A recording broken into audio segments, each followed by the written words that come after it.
Oh man, I still can't believe that 2025 had two big racing games come out near each other. Yeah. Wait, just to be clear, we're talking about Mario Kart and Kirby Air Riders, right? Wait, you don't mean Sonic Racing CrossWorlds, do you? And what are you suggesting with that tone? Oh, nothing. Just the fact that that game doesn't come anywhere close towards Mario Kart. So you really want to argue this? I guess I do. Wait, hold on. What happened to the lights? Ladies and gentlemen, welcome to the first ever Eve debate. I'm your host, Special Eve Clone 3, and today we have a debate covering what racer was better in 2025, Mario Kart World or Sonic Racing CrossWorlds. Who invited you? Don't worry about it, I invited him just now. You remember Special Eve Clone 3, right? No. What? Don't mind him, he was just joking, right? I introduced you to him when we were looking for a new co-host for Eebworld, remember? Nah, still doesn't ring a bell. Whatever the case, he's gonna keep the argument a little more organized. Take it away, Special Eve Clone 3. Thank you, Special Eve Clone 2. Special Eve Clone 2 will be representing Mario Kart World, while Eve will be representing Sonic Racing CrossWorlds. You will both be saying the good about your respective games. After that, the opposing side will be saying the bad about the opposite's game. In the end, I will summarize the points and decide like that. Sounds good to me. Care to start? Alright then. Mario Kart World has had a lot of opinions for the months it's been out for. As with every Mario Kart game, people can't become attached to it immediately. It's happened with Mario Kart 8, it's happened with Mario Kart 7, it probably happened with every Mario Kart before as well. This is a series where the games don't just click with the audience immediately, which is pretty funny given that this series is really popular. However, from the moment this game has revealed itself, it's done a lot of good for the series, more than you can think of in general. First off, the movement in this game is the most amazing thing about the game. Handling has never felt better, where in some cases, it's better to turn normally than drift. The gliding sections and water sections have changed to be a lot more fast-paced and freeing in terms of movement. And just when you didn't think Mario Kart could get any more movement options, there's now grinding and wall riding without the use of anti-gravity. Everything feels trickable as well. If you think that doesn't change much in the game, you're very wrong. It makes so many shortcuts that would have never been possible in the past Mario Kart games possible. It allows for so many ways to play the game, and it makes a more exciting experience overall. The potential for the most optimal routes on each track have been expanded because of this. New tricks are getting discovered every now and then, and this can most certainly be a game that goes on for so long, with or without DLC. Next, this game looks so gorgeous. The characters have never been more expressive in a Mario Kart game. For a game that only needs you to drive a kart, animations really bring out more to the game. Characters feel a lot more likable because of this, and it seems like everyone's having a great time, until they get hit by a blue shell. But even other animations like getting hit by thunder all bring out more personality to these characters, who before this era of Mario felt so stiff that it's hard to go back to what it was before. Some people hate the redesigns of certain characters, but without these redesigns, we would continue to be in a world where characters look like this. Apart from the characters, karts also look so fun. Every theme the kart has makes it a little more likable. In Mario Kart 8, it felt like I didn't want to choose any kart except a certain few. In this game, I would find myself choosing a kart not purely because of stats, but because of how they look with the character I want to play. The world around also is the prettiest a Mario World has ever looked. When you're in land, the cars around, the hazards on the track, and the environments all bring life to the world rather than making it feel like another track that has no real depth to it. On water, there can be so many sea creatures that make it feel like there are things actually living in the ocean rather than just water being some sort of nuisance. On air, sometimes you'll see things flying that also make it feel like there are other things flying rather than just the racers. If you're in free roam, you can sometimes see the NPCs do more than just cheer for you. You see them get on buses, riding cars, walking somewhere, stuff that wouldn't ever be shown in a Mario Kart game, let alone a Mario game. I could go on forever about this game's Rainbow Road. This has to be one of the most pretty rainbow roads ever, making it seem like a majestic place rather than some sort of space thing. If anything, this Rainbow Road brings back what Rainbow Roads was all about. The magical place that kind of was lost in Mario Kart 7 and was completely lost in Mario Kart 8 is back.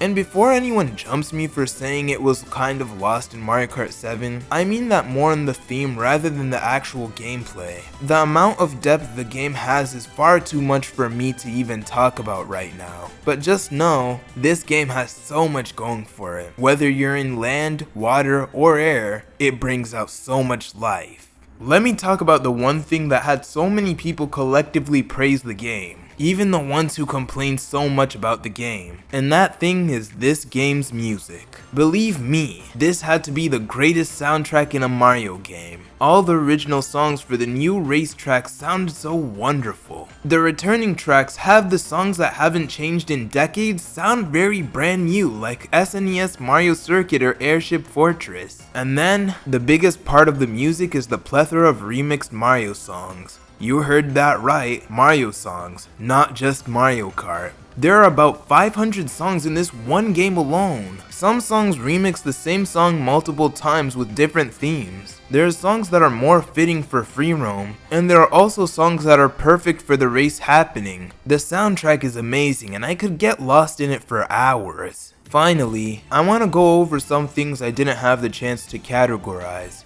First of all, the modes in this game are cool. Normal races are more interesting than ever, introducing 24-player races rather than the 12 that have been there for some time now. You can now drive from one course to another than the 3-lapped races, but the 3-lap race option is still there. Then there's Knockout Tour, making the game feel like an actual racing game where you do one entire circuit, but the longer it continues, the fewer players will exist. This concept isn't anything new, being in games like F-Zero, but the inclusion of it makes it a great mode that has some people prefer over normal races. Then there's the free roam, which allows you to drive around the entire world with not many limitations. This allows you to drive at your leisure, not worrying about a race, and get to truly take in the world around you. There are some things you can do here like missions, which is the first time since Mario Kart DS that they're included, and find some collectibles. The online in this game is very lively. No more are the lobbies that you have to say a few things with your Mii.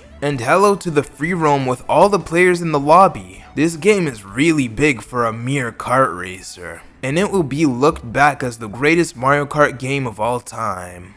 Now it's my turn to talk about Sonic Racing CrossWorlds, and believe me when I say, this game has blown away many people's expectations, including mine. The last Sonic Racing game I was truly happy with was Sonic Riders Zero Gravity. After that, although Sonic Racing was a series that existed since the 2010s, I was never really particularly interested in it. However, this game changed everything. With the Sonic Racing game before this truly disappointing many, this one has the complete opposite effect. To start this off, I want to talk about how nice this game feels to play. Before I even get into the controls, the optimization in this game has had my jaw drop. This game was made in Unreal Engine 5, and for those tech people, you would know how absolutely terrible Unreal Engine 5's optimization is. So when this game was running fluidly on my mid-tier computer, I couldn't believe it. Tekken 8 ran absolutely terribly. Dragon Ball Sparking Zero was rough when it first came out, but this game,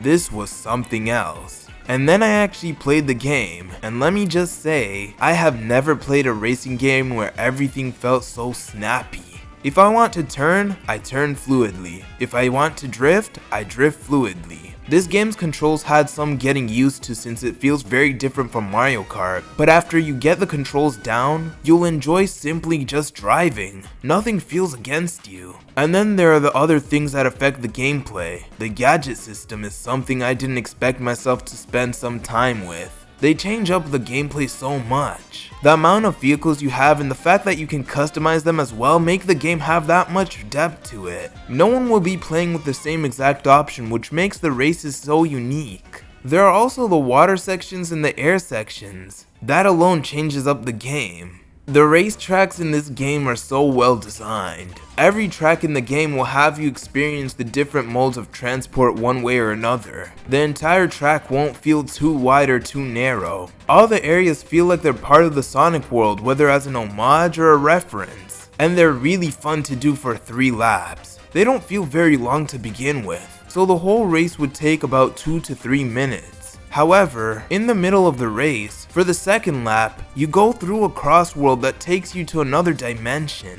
There are 15 of these tracks that they alone also feel really good to play for 3 laps. Some are original, some are references to other Sonic games, and some are tracks from other Sonic racers. They're all so high energy, with every time feeling like a new experience. These tracks also have different routes you can take within them, making them truly feel like a Sonic level. And although I want to talk about this more later, the DLC tracks are also phenomenal. They represent the CrossWorlds series so well that would make any fan happy. The game really takes CrossWorld quite literally, you know. The music in this game had me a bit worried at first, but then it completely won me over after hearing it fully. I would find myself humming to songs that I thought I wasn't that fond of. The songs complement the tracks so well and most certainly make the game feel thrilling. There is no calming moment during the races, and the music helps with that fact. If anything, that only makes the races feel more like races than not. And if you don't want to hear the same songs over and over, you have the option to change the music in the game too. So if you want to hear classic tracks, you can. I've mentioned this so many times in the past already, but Cyberspace's remix is so good it's not even funny. Every Sonic game has that one song that gets heard a bunch of times. This game is no different. In fact, there are actually quite a few. I already mentioned Cyberspace, but Wonder Museum is another one that you will probably hear in the background of a lot of YouTube videos. And the fact that there are 2 versions of each song for the first lap and the last lap makes it feel more immersive. Also, this game has a jukebox. And for my last point, I want to talk about how addicting this game feels. There's so much you can do in it. Sure, all the modes in this game are mainly racing, but if this game didn't feel so fun to play, more people would have complained about that fact. You can do the Grand Prix, which has its own challenge with the rival system, the collectible red coins, and the different racing speeds. You can do the Race Park, which has a variety of gimmicks that make the races feel very different. This mode also unlocks other things. So would you look at that, more stuff to do. You can go on time trials, which unlocks songs for the jukebox whenever you get A ranks on the tracks. And you can go online, which feels very quick with all the chaos that exists. The ranking system is really easy to grasp and it encourages you to rank up. So much so that they raise the max points you can get. There's a sense of longevity for this game. And the fact that DLC also reassures that is great. The DLC characters have brought a lot of discussion to this game, with it mainly collabing with Nickelodeon stuff and other gaming icons. They paired up with Nick for this since the Sonic movies and Nickelodeon are both part of Paramount, FYI. But the fact that the developers are thinking of continuing the game's lifespan with more DLC after this roadmap is done only reassures that this game can have a long following. There are also some free DLC characters which are from series people most certainly like. Miku, Persona's Joker, and Yakuza's Ichiban are just to name a few. Can't wait for Amigo to come back since he is my amigo, by the way. Alright then. Now that both of you have presented your points, we will now have each side talk about why they believe the opposing game does not deserve to be the better game. Since we started off with Mario Kart last time, why don't we start it off with you, Eeb? No problem. Mario Kart World is not a perfect game. There was a lot of backlash when this game came out and it somewhat tainted its reputation a bit. Yet, in a sense, the things in this game were pretty inexcusable. If you noticed, Eeb 2 hasn't mentioned anything about the intermission tracks. The reason is simple, the game has such wonderful new tracks and reimagined the old tracks. Yet, this game's main selling point was never about the tracks, but the fact that you can go from one track to another. On paper, it sounds really cool, but when you actually play the game, 90% of these intermissions are straight up pretty boring. The Banana Cup shows off how boring this game can be perfectly. Nothing super exciting happens, and the reason is pretty simple. It's because you pass the entire path. In other words, you only go past the racetrack rather than looping around it, and that is the least Mario Kart thing. We went from going around the circuit 5 times to passing through an entire track. And what makes matters worse, apart from Koopa Troopa Beach, which really should be called Koopa Beach 2, you only go around the main tracks once, not even twice, which would have made it a little bearable. Next, this game really strives off of a meta. It feels like everyone is trying to be the best at this game, which in a sense, really can defer the fun for some people. Items are stronger than ever in this game, with the most terrible balancing to what items you can get at what placement you're in. And because of that, many people go for something called bagging. This has people stay at the back for most of the race and use the strongest items at the very end of the race. That kind of defeats the whole purpose of a race, don't you think? And it only gets stronger with the intermissions, making items like banana or green shells so much less threatening. And finally, why is there no jukebox? This game has the largest soundtrack in probably Mario history. A lot of the songs are amazing, but there's no jukebox, or any way to listen to your desired song included in the game. It almost feels like a spit in the face to the song composers. Overall, the game has its highs and lows, but to me, its lows hurt it a lot. Sonic Racing CrossWorlds is no perfect game either. Just like Eve's point with Mario Kart, I would say this game's negative points hinder the game's potential. First of all, the game feels a bit soulless. Mario Kart has all these very beautiful ways to express its characters, yet Sonic Racing's only real showcase of the character's personality is the Grand Prix mode with the rival system. Although it's cool, it's really a shame that that's the furthest it really goes. The lack of animations when they trick feels like the most anti-Sonic thing ever. And the biggest issue when it comes to the characters is the DLC characters. They are the pinnacle of soullessness. No stock voice lines, no interactions with the base roster, which is a huge missed opportunity, and they still have the same problems with stiff animations. Because of this, the game feels very dated, even though it came out very recently. Next up,